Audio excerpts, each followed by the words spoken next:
Buenas tardes a todos, gracias por asistir a esta charla sobre restauración y conservación de textiles, con la que desde la Cofradía de la Sagrada Cena hemos querido un poco participar de esta semana de la conservación y restauración.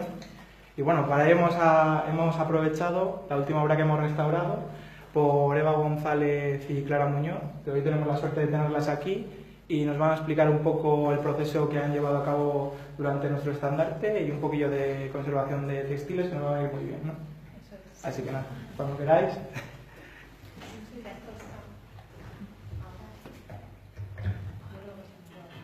Sí. Bueno, pues sobre todo agradeceros que nos hayáis invitado a estas jornadas de tejidos y bueno, haber sido partícipes también de esta pieza restaurada, que para nosotras ha sido un placer. Y nada, brevemente os vamos a contar las partes de esta presentación. Por una parte vamos a contar brevemente la intervención que hemos llevado a cabo y luego en la segunda parte pues un poco pues, los sistemas de almacenaje, las buenas prácticas de manipulación en tejidos y demás. Bueno, el estandarte que hemos estado interviniendo el año pasado en el taller de Dueñas, sabemos que es a partir de 1940 cuando se funda la cofradía. Y podemos deciros que el terciopelo y la pasamanería que tenía en origen, pues posiblemente no era original. El estado de conservación que presentaba el estandarte antes de la llegada al taller, pues vamos a ver unas fotos para que os hagáis una idea general de cómo estaba. De forma generalizada, el estandarte se encontraba inestable, puesto que los bordados estaban muy debilitados, gran parte se había perdido, poseía también varias deformaciones y arrugas de forma perimetral y más concretamente vamos a dividir en terciopelo y en bordados. El terciopelo presentaba alteraciones físicas, químicas y polvo superficial, residuos de cera. También encontramos en la parte superior de las anillas restos de adhesivo, también restos de lo que podría ser una resina de poliéster. Déjame un rato, sí, me voy a venir yo. Bueno, en el caso de los bordados, como vemos en la imagen, varias de los estratos aparecían descohesionados de lo que es el soporte original. En este caso, en la fotografía que tenéis a vuestra izquierda, sí que, aparte de la descohesión, encontraba mucha suciedad incrustada dentro del estrato, entre el terciopelo y el bordado. En cuanto al bordado al matiz que observamos en las hojas, en todo el escudo de Valladolid, presentaba gran pérdida material. En este caso, gran parte de esa pérdida ha sido causada, aparte de por la degradación natural y la manipulación, porque en el sistema de almacenaje encontramos una tira de velcro que, bueno, pues con los usos y la manipulación, pues se ha ido llevando parte de este bordado. Nosotras hemos hecho una aproximación del bordado que conserva, que más o menos sería en torno al 65%, o sea que, bueno, ha perdido una gran parte, pero la intervención ha frenado bastante que siga perdiendo. Otras alteraciones que encontrábamos es saltos de bordados, por ejemplo en los hilos metálicos. Ha sido muy común el cordoncillo que perfila todos los motivos de los bordados. En gran parte estaba junto, como por ejemplo vemos en la imagen de aquí, pues este tipo de alteraciones era bastante visible. Luego, como os digo, en las hojas, por ejemplo, en el motivo central, bueno, pues ahí se ha perdido gran parte del bordado original. Esta es, bueno, pues una de las causas, que no es la única causa, pero bueno, es una a tener en cuenta. Y en el caso del bordado, bueno, pues también encontramos esta pasamanería que, como os digo, posiblemente no era original porque se hizo un traspaso de terciopelo. Y bueno, hemos buscado nosotras, por otra parte, bueno, la que tenemos aquí presente, que va un poco más acorde en proporciones y en obras estilísticamente de este periodo, sobre todo porque se ciñe la pasamanería que hemos colocado posteriormente al formato, digamos que es proporcional, la que se coloca con el traspaso del bordado al nuevo terciopelo, pues no está muy compensada con el formato de estandarte, porque ya nos encontramos con un tejido de grandes dimensiones. Entonces, bueno, pues era importante, puesto que era una modificación estética, incidí en que no se correspondía, era tan original como el terciopelo, y a pesar de que el terciopelo aquí sí que se ha mantenido porque el bordado va, digamos, cosido al soporte de terciopelo, pues sí que era importante realizar ese cambio y esa justificación de la pasamanería perimetral porque no se correspondía con el formato del estandarte y sobre todo porque la postura que tenía realizada para quedarlo adherido al soporte de terciopelo estaba generando unas tensiones, no solamente en el tejido principal, sino en la entretela, lo que suponía que se viera reflejado en el estrato de terciopelo. Y bueno, pues sí que el terciopelo es importante mantenerlo porque en el momento que hay una pérdida, como es un pelo cortado en superficie, sería muy evidente y muy complicado de reintegrar. Bueno, como vamos a ver posteriormente en imágenes, vamos a ver esas deformaciones que hemos corregido también y brevemente contaros un poco los criterios que hemos mantenido para este proceso de intervención en cuanto a la estabilidad y la durabilidad de los tratamientos, entendiendo que nosotros estamos haciendo una actuación que frena los deterioros y que tiene que ser perdurable en el tiempo. La reversibilidad material, en cuanto a si se diera el caso de que queremos extraer algún material de los que nosotras hemos aportado, siempre teniendo en cuenta que tiene una función protectora y aportando resistencia, sería posible con facilidad. Posteriormente, la compatibilidad material y técnica, que es un poco en base a que los materiales que nosotros estamos utilizando son similares o iguales en cuanto a su composición a los que se han empleado en origen para la ejecución del estandarte. Esto se realiza teniendo en cuenta que el comportamiento químico y el envejecimiento en el tiempo sea lo más similar posible. Y en cuanto al respeto, que bueno, la propia palabra lo dice, ¿no? En todo momento, bueno, pues prima esta palabra sobre la forma original, sobre el carácter único y está presente durante toda la intervención. En cuanto a los objetivos un poco que tenemos que tener en cuenta, es la puesta en valor de la obra, que también se está haciendo mediante esta charla, digamos, es una forma de difundir y de dar un poco de valor al trabajo y al patrimonio de los textiles. Y más concretamente en la intervención, nuestros objetivos han sido básicamente eliminar la suciedad, que es un componente ácido, que lo que está haciendo es acidificar las fibras, haciéndolas más débiles, con más facilidad a su deshidratación y por tanto más quebradizas. A la hora de manipularlo pues, es un factor fundamental, ¿no?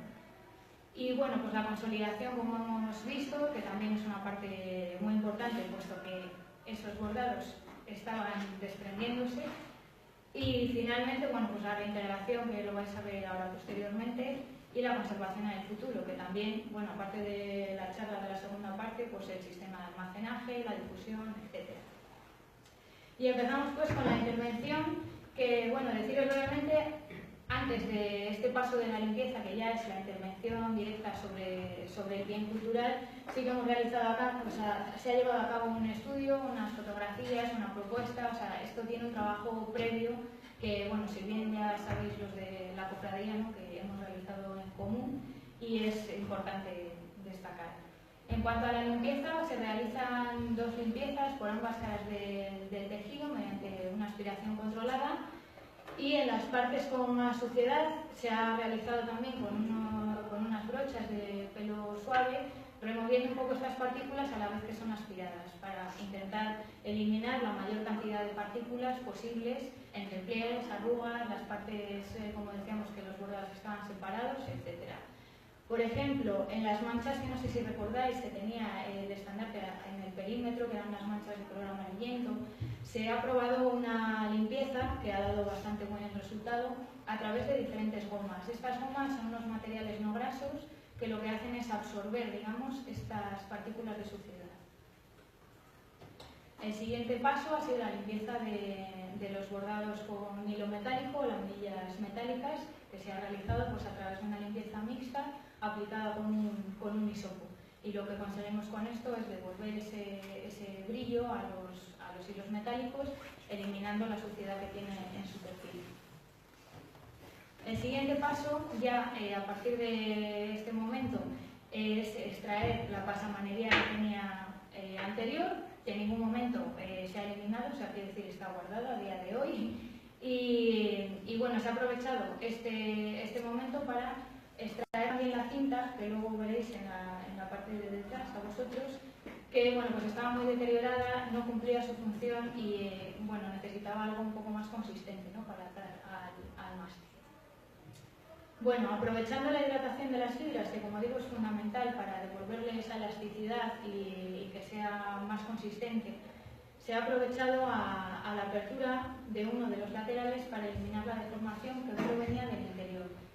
En este caso, más que nada de la entretela, o sea, tiene una entretela entre terciopelo y terciopelo, de donde venía una arruga. Al ser un tejido de algodón, es un material higroscópico que absorbe todos los cambios de humedad y bueno, pues de estos posibles cambios de humedad ha podido variar el tamaño y con ello pues variar su tamaño y por tanto producir estas canciones. Sobre todo porque el peso del bordado, o sea, está unido y sujeto el bordado al tejido principal que todos vemos, pero por dentro también esa entretela que da estructura a la pieza es donde viene colocado los hilos que sujetan el bordado en mayor medida. Entonces, bueno, estas exposiciones de largo tiempo colocado en vertical suponen un estiramiento de esa entretela higroscópica que, bueno, con factores como la humedad y la temperatura suponen unas fluctuaciones y dan un mayor crecimiento a la fibra de algodón, llegando incluso a deformarse, que es lo que ha sucedido aquí y lo que nos hemos visto obligadas a recuperar para que no se transmitieran esas deformaciones al tejido principal y bueno, pues tuviera de nuevo esa consistencia que debiera una entretela. Sí. Bueno, finalmente, después de la apertura de este lateral, pues se ha procedido al cierre mediante costuras, devolviendo la forma original, en este caso ya sin el pliegue y sin las arrugas. En el tratamiento de la consolidación, lo que pretendemos es dotar a esta pieza de resistencia, reforzando la estructura física. Para ello se ha utilizado agujas curvas, teniendo en cuenta que nosotras no manipulamos el tejido en ningún momento. O sea, toda la consolidación y todos los tratamientos, como estáis viendo en las imágenes, se hace con el estandarte encima de nuestra mesa de trabajo, totalmente estirado en horizontal. Entonces la forma de trabajar es esta que vais a ir viendo en las diapositivas.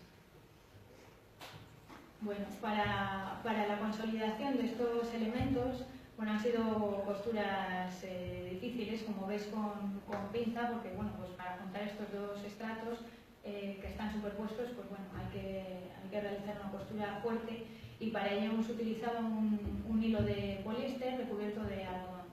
Esta elección, bueno, pues parte de la idea de aportar esa resistencia que la pieza necesita, pero sin querer utilizar el poliéster como hilo fundamental, ya que es un hilo muy resistente, más que las propias fibras del tejido, y puede partir de las fibras.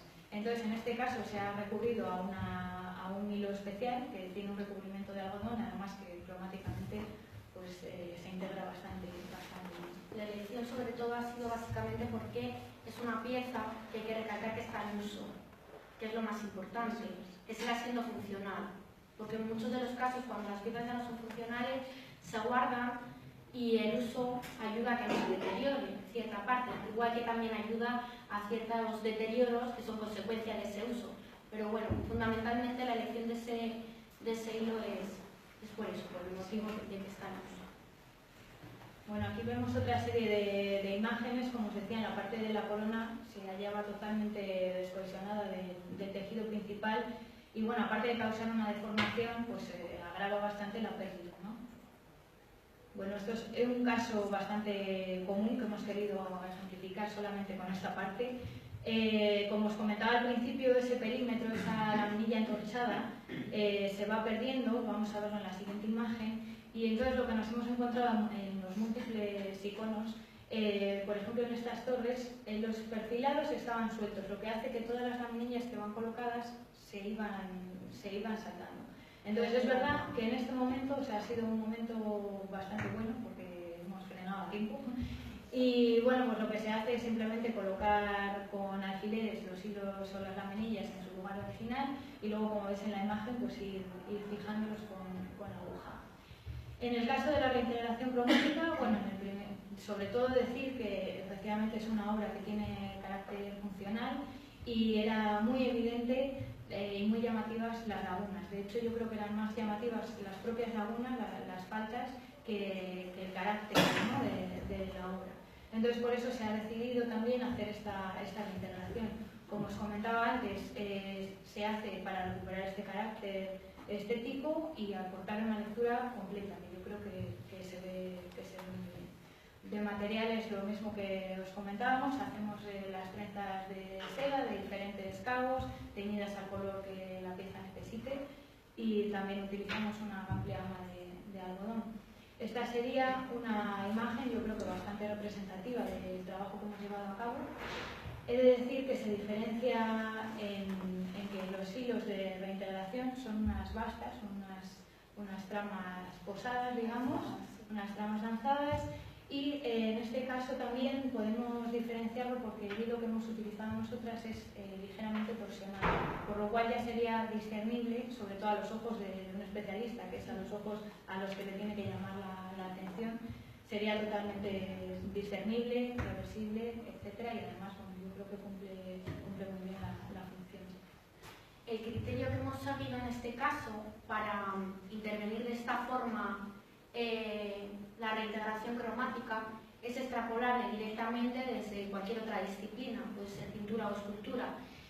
Cuando hay una falta y se hace una reintegración cromática con acuarela o una y se hace un regatín, un tratello, pues nosotros queríamos hacer visible la obra en un conjunto sin fijarnos en las lagunas.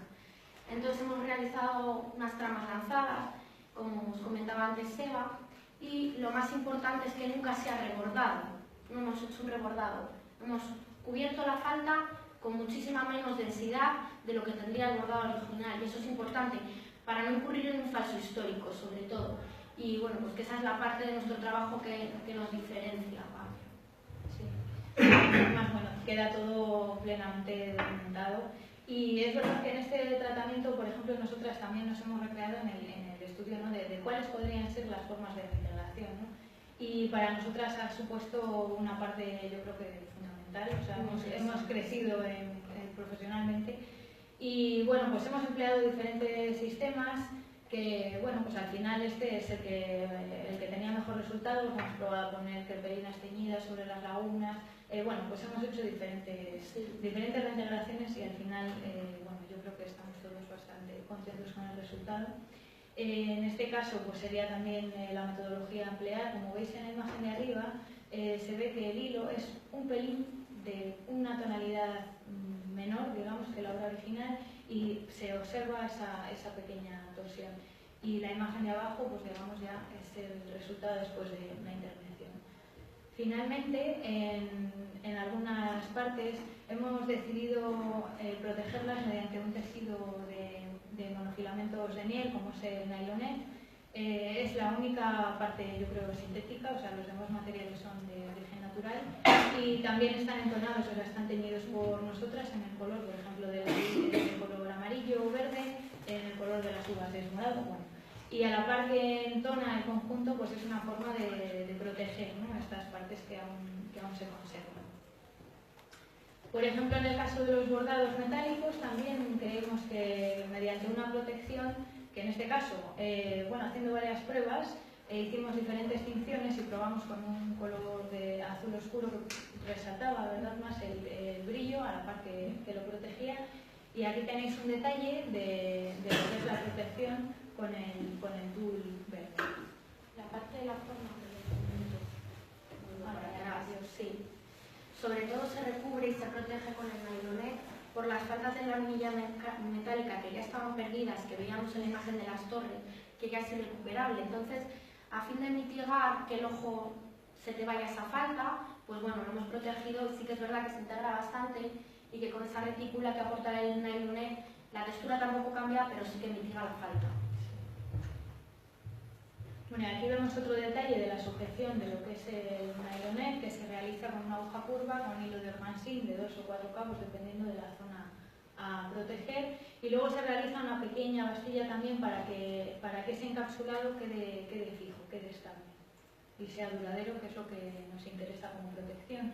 Y ya finalmente, y con esto acabaríamos la parte de la intervención, se volvió a plantear la pasamanería que veis hoy en el estandarte, y se realiza una costura adecuada también con hilo resistente pero recubierto de algodón.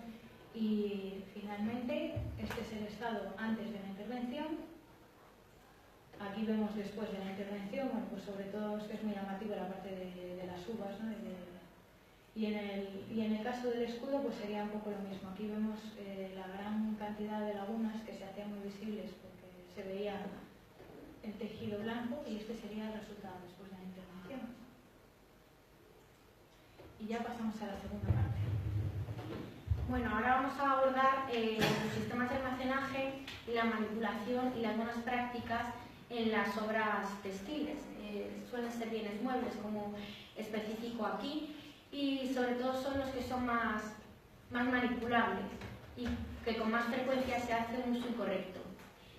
Es importante destacar que el soporte de almacenaje se realiza a medida, de forma individual. Genéricos que permiten el almacenaje de obras, pero las colecciones son muy diferentes. ¿Eso qué quiere decir? Que hay diferentes tipologías.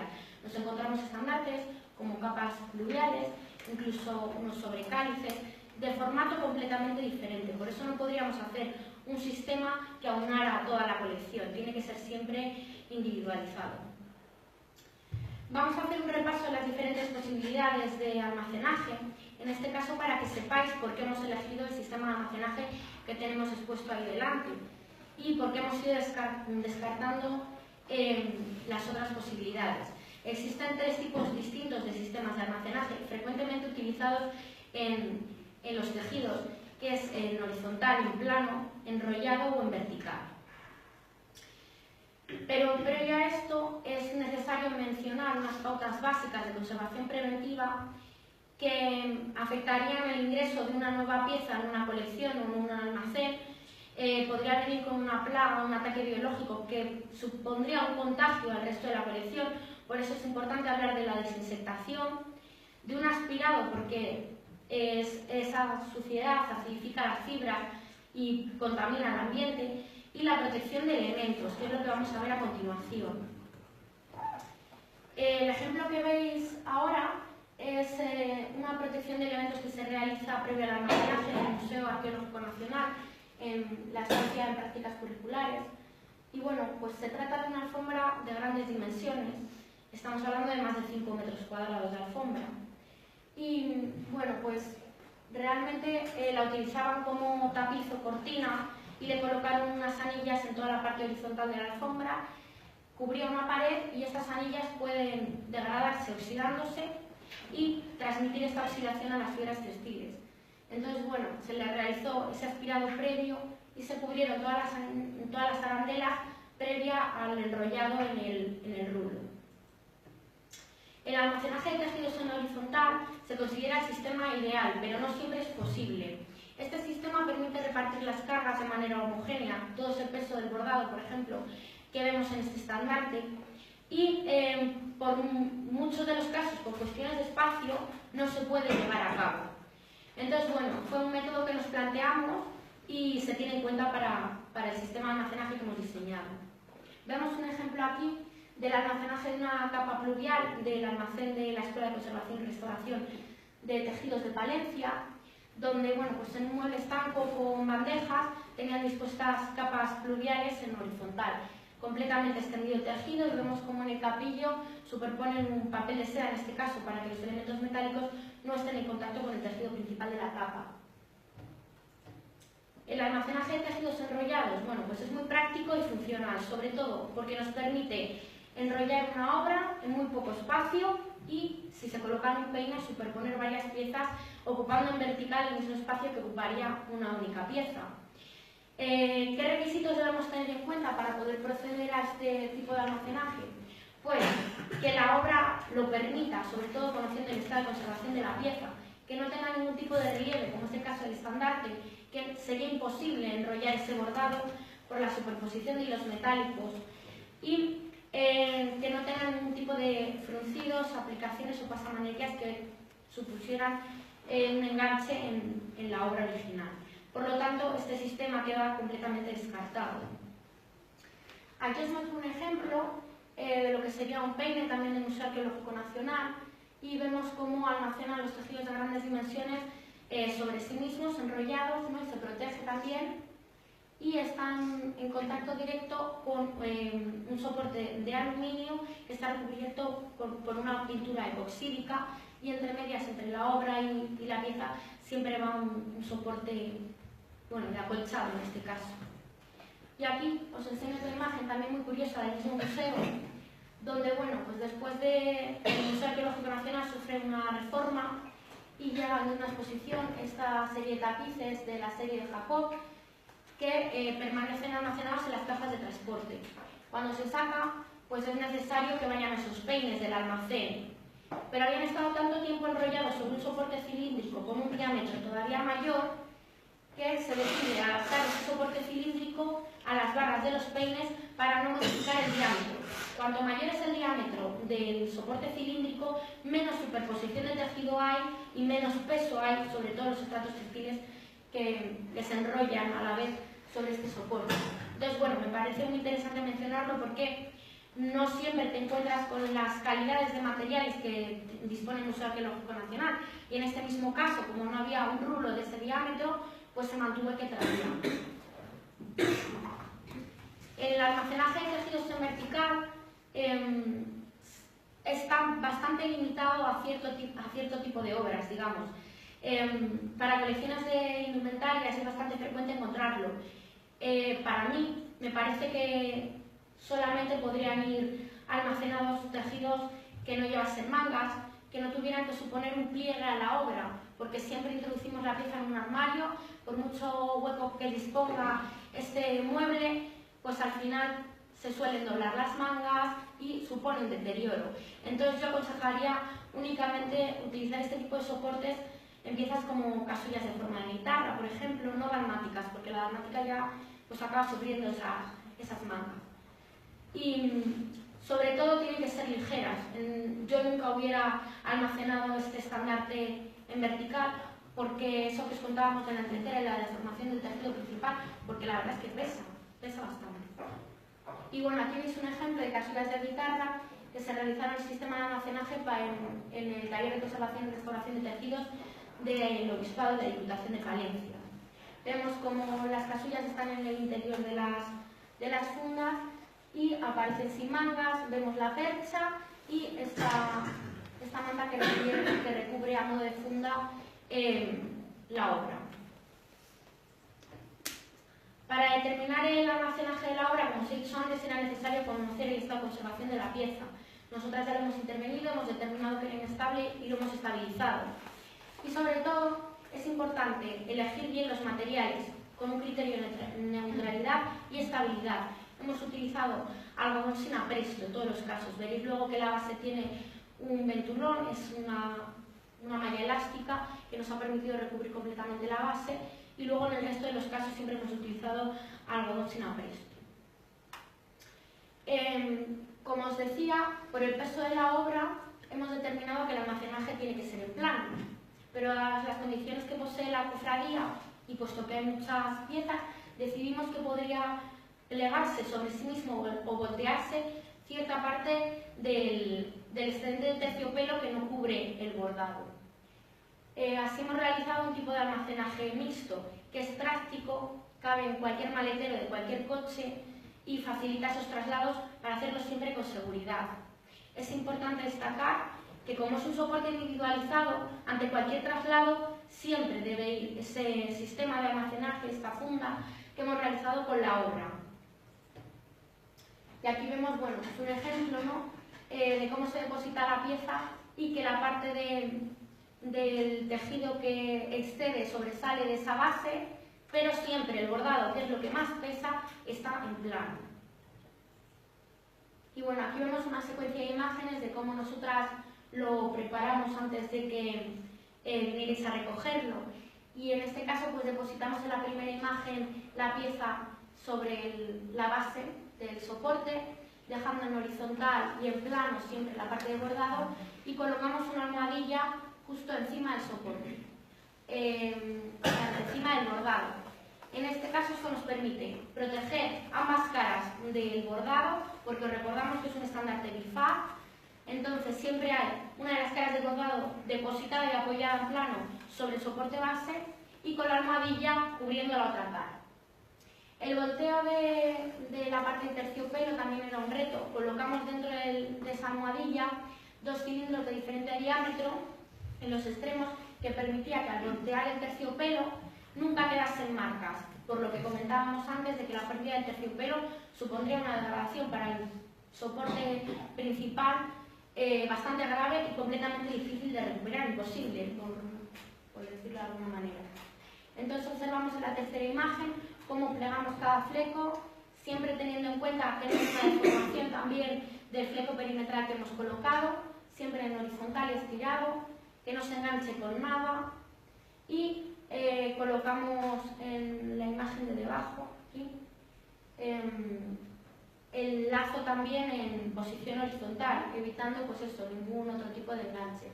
Y lo recubrimos con la funda que viene adherida al soporte de la base y que evita cualquier depósito de polvo sobre este estandarte en el almacén o en cualquier tipo de traslado. Como veis en la secuencia, siempre utilizamos guantes. Evitamos el uso de anillos, pulseras, cualquier tipo de elemento ajeno a la obra que pueda suponer un desgarro, un roto o un descosido de la pieza original. Bueno, y sobre todo decir que en este caso, bueno, en la secuencia de imágenes, solo salgo yo de fondo porque somos dos y una saca las fotos y otra coloca. Pero es fundamental deciros que para este proceso, que a simple vista parece muy fácil y muy sencillo, nosotras estamos plenamente coordinadas en decir, bueno, en hablar primero y en organizarnos y decir, bueno, tú te pones aquí, yo me pongo aquí, tú plegas los flecos, yo pongo la almohadilla, tú vas cerrando de aquí, yo voy cerrando de allá. Entonces, fundamental la organización y aunque en las imágenes, como os digo, solo aparezca una persona, o sea, este trabajo se realiza siempre entre 2 personas, uno de cada lado y plenamente Esta pieza que lo permite, ¿no? Pero en las alfombras que hemos visto anteriormente éramos un equipo bastante más grande. Pero bueno. Bueno, aquí hay mucho texto. Lo he traído así, sobre todo por si os servía de referencia para hacer alguna nota. Pero lo que viene a decir es que el almacenaje siempre tiene que estar en un lugar estable, alejado de la luz directa, en posición horizontal y en plano, como ya hemos mencionado, evitando en cualquier caso el uso de velcro o cualquier otro elemento que suponga un deterioro o un enganche en este bordado tan maravilloso, y que sea accesible, sobre todo accesible, que esté a mano, que no esté elevado porque siempre se te puede caer, se te puede enganchar, se te puede ensuciar.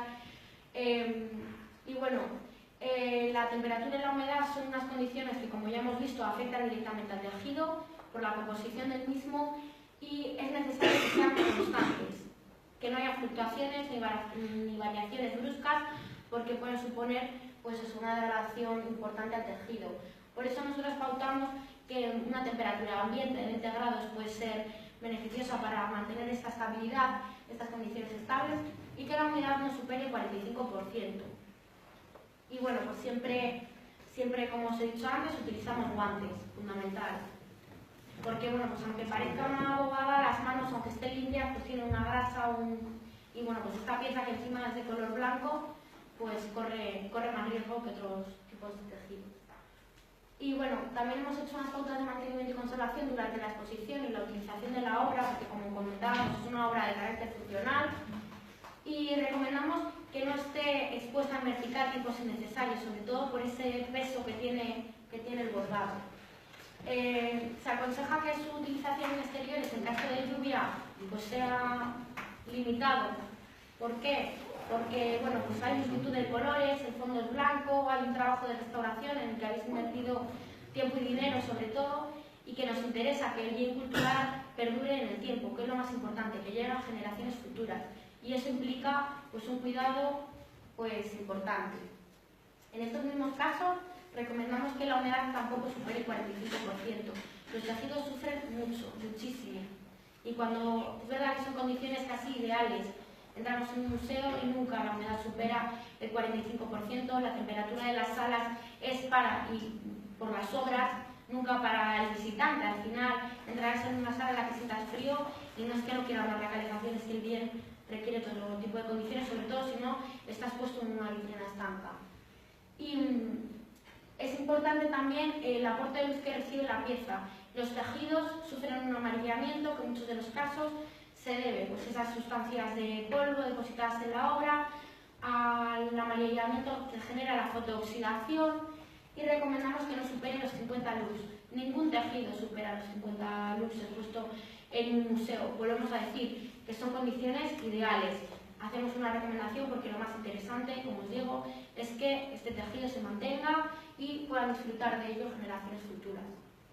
Y bueno, por nuestra parte, recomendamos un seguimiento de la pieza. Eso nos incumbe a los profesionales y a la relación estrecha que hasta ahora mantenemos con vosotros. Es muy importante, pues eso, ese tipo de revisiones. Siempre hay cosas que dices, bueno, un aspirado, cualquiera puede hacer un aspirado. Pues la verdad es que sí, cualquiera puede aspirar, pero no sabemos si correctamente o no.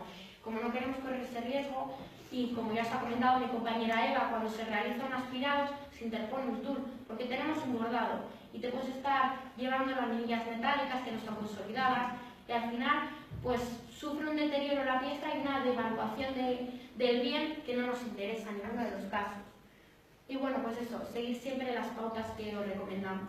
A mí me gustaría hacer un inciso, y es que a nosotros como profesionales y como expertos también nos interesa, nos debe interesar el seguimiento de las piezas, no solo por el estado de conservación de las mismas, que evidentemente, sino porque nosotros mismos queremos saber cómo funcionan nuestros tratamientos a largo plazo, cómo se mantienen, si hay alguna cosa que corregir. O sea, me parece fundamental este seguimiento y este mantenimiento, porque muchas veces, como en los pasos de Semana Santa, todos los años pues, se tiene que hacer una limpieza superficial, hacer un informe previo a la salida, saber qué alteraciones tienen antes, si tienen después, de qué manera no vamos incluyendo, y sobre todo si ha habido una intervención.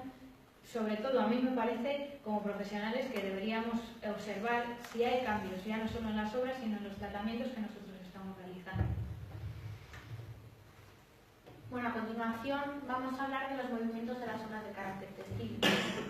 Esto es un poco general, digamos, pero aplicado a esta pieza, que de nuevo está en uso, es importante no olvidar las normas básicas de manipulación que ya os hemos comentado, y realizarlos de manera sistemática, porque muchas veces pues dices, bueno, pues saco esto del almacén yo solo, lo deposito aquí, yo lo coloco solo en el mástil, y en ese transcurso pues alguien ha dejado una caja en el suelo o se nos engancha algo. O sea, hay que tener muy claro qué recorrido vamos a seguir, pero como en cualquier obra de arte y de manera general es básico planificar ese recorrido.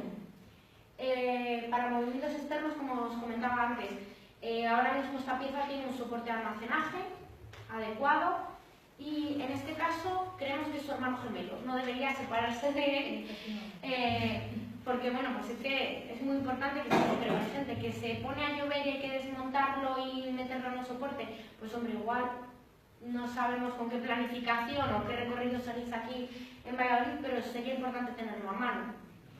Y en cuanto a su manipulación, de nuevo, guantes, manos limpias y con mucha calma y planificación. Y bueno, pues estas son una serie de recomendaciones que te dejo así.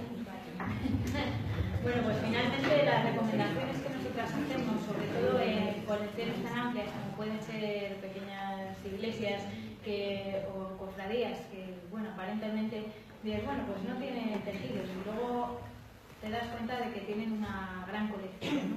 El primer paso, que aquí la cofradía presente ya lo tiene inventariado, pero hay otras muchas iglesias, otras muchas cofradías que ni siquiera tienen inventariada su colección. Este a mí me parece que es el paso fundamental y primero para tener una noción, ¿no? Y una conciencia de lo que tenemos, qué hemos heredado y qué tenemos que dejar, ¿no? a las generaciones futuras. Y bueno, es un proceso que igualmente, o sea, se puede contar con los profesionales, que siempre estamos a vuestra disposición. Y a partir de aquí, lo que sí que se puede trabajar es en el plan de localización y de adecuación, ¿no? del almacenaje, del mobiliario, etc. Saber cuántas piezas tenemos, qué tipologías tenemos entre manos, en qué estado de conservación están esas obras, porque si bien hemos visto muchos tipos de sistemas de almacenado. Por ejemplo, hay ocasiones que se han decidido almacenar alfombras, tapices o obra de gran formato sin contar con algún experto, porque es un sistema que funciona bastante bien de forma generalizada, y sin embargo luego nos han llegado y nos han dicho, bueno, pues es que claro, la obra estaba deshidratada, tenía mucha suciedad, lo que acidifica aún más, y lo que aparecen son desgarros, o sea, pequeñas alteraciones que mediante este uso inadecuado pues se hacen más grandes. Entonces lo primero es saber lo que tenemos entre manos, la tipología, y entonces a partir de ahí empezamos a trabajar en colaboración, ¿no? Todos juntos, porque al final pues vosotros conocéis vuestras colecciones y nosotras pues también tenemos una serie de conocimientos y con ello pues podemos adecuar, y bueno, pues aquí está el claro ejemplo, ¿no?, de lo que se logra con esta colaboración. Y nada, pues muchísimas gracias. Sí, queremos daros las gracias de nuevo por contar con nosotros en esta charla y bueno, pues hacernos partícipes y dejarnos también, pues eso, contar de qué va nuestro trabajo, que en muchos de los casos es desconocido y nos parece una carta de presentación maravillosa, así que muchísimas gracias a la cofradía y a todos los presentes. Sí, ruego sus preguntas. Si tenéis alguna duda, alguna sugerencia, lo que queráis, pues bueno, aquí estamos. Y si no sois, nos podéis llamar por teléfono también, y nosotras estamos encantadas de poderos ayudar. Si os apetece acercaros a ver el sistema de almacenaje, algunos lo conocéis todo. Pues nada, básicamente lo que os hemos comentado en la presentación consta de 3 partes, que es el soporte acolchado, como veis, sobre que descansa una de las partes del estandarte, indistintamente, porque bueno, es recomendable que la pieza no siempre se pliegue sobre el mismo lado para que no se deteriore el terciopelo. Una vez colocada la obra en su posición, pues se colocaría la almohadilla, que como vemos tiene 2 soportes cilíndricos, y la caída hace que sea muy progresivo, entonces nunca va a haber un deterioro del terciopelo. Sí, y bueno, haríamos el exceso, ¿verdad? Colocaríamos la pasamanería, todo en la los misma flecos, dirección, y luego ya finalmente pues ya haríamos la cubrición, que esto, bueno, aparte del polvo, la luz, o sea, es que es fundamental que esté cubierto. Y ya finalmente, pues nada, gastadas y y luego, bueno, pues que es un material que se puede lavar con facilidad, se desmonta y se lava, se puede seguir utilizando, y que hay que cambiarlo, pues bueno, no deja de ser algodón, que es muy económico. Así que nada, muchísimas gracias.